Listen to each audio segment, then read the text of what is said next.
Hey guys, Battlepacks bringing you guys another set review. This one being the first Star Wars set of 2024. We have the Clone and Droid Battle Pack set 75372. It comes with 4 Clone Troopers, which is great, 2 B1 Battle Droids, and 3 B2 Battle Droids, and a Tri-Droid. We're going to talk about why we haven't seen B2 Battle Droids over the past couple of years, and more importantly, why I think the builds were kind of strange, and we're going to get into it. First thing we're going to go over from left to right, as you guys can see, I have everything here.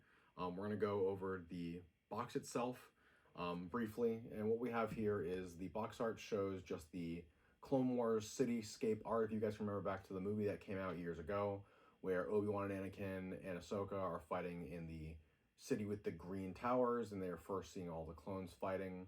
That's what the art on this set is based off of.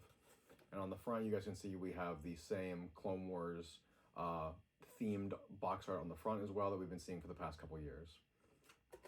Nothing too crazy there as far as what we're getting. Now, for the price, I will say this is pretty solid. It's a $30 set. It released in the first of this year. And like I mentioned, you get 4 Clone Troopers. You guys get 3 white Clone Troopers. And you guys get 1 Shock Trooper. Nothing really too crazy to mention. We've been getting more Shock Troopers because of the Coruscant Guard, so obviously they're going to reuse parts of that set. I wouldn't be surprised if we see more Shock Troopers over the next year or two, just because they want to make use of that production run while they are doing it. B1 Battle Droids, I'm not going to get into that. They're B1 Battle Droids. We've been getting the same ones for the last decade or so. The main focus of this set is this is a magnificent return to the B2 Battle Droid. And the reason why we weren't able to get these originally was these arms on the side would snap off. Now, so a little bit of history about this, because I did some research, and generally I just do have a little bit more knowledge than the average person on little tweaks that Lego has made with these figures. So the arms would snap off, and what ended up happening is when they made the original mold for the B2 Battle Droid, they actually destroyed the mold. And that's why over the last decade, we really haven't got too many, because they've been trying to get a new mold and fix the issues so that they don't break. So only time will tell if these B2s are as fragile as they were, or if these are a return to form and they are going to be better, and we're going to see tons of them over the next decade or so going through Lego Star Wars. Now, going to the builds of this set, which is really where you're going to be looking for that value. We have a small defensive turret that has a stud shooter on top. Nothing too crazy there, like a little command post. You get a speeder bike for a clone to sit in. It's definitely neat. It's not as great as the speeder bike we got with the 501st Battle Pack nearly 2 years ago. But it's cool. I'm glad we got something. We have the tried and true staff, droid staff, and in the CIS colors as opposed to the Trade Federation brown colors. Definitely neat. It's the same build that we've had for the last 2 or 3 years, but it's always good to see us getting ourselves another staff, just because the last one I believe we had was 2 or 3 years ago, because we've been getting a lot more AATs lately. Now, the last part of this set that I find is a missed opportunity.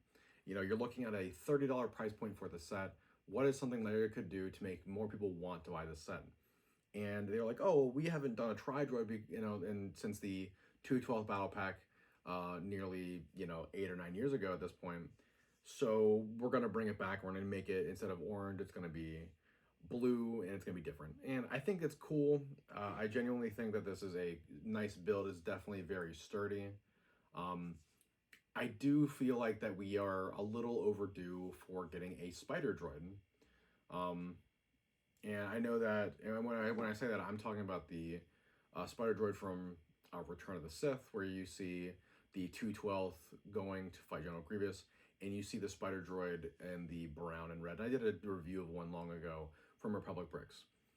I do believe it is time we got one of those, and this set could have been much better if you take out one of the B1s, even take out a B2, which is kind of crazy to say, but we get 2 of those newer droids that we could have made the clones go up against. And it would have been a more play set oriented thing instead of an army builder. This set is definitely focused more on army building.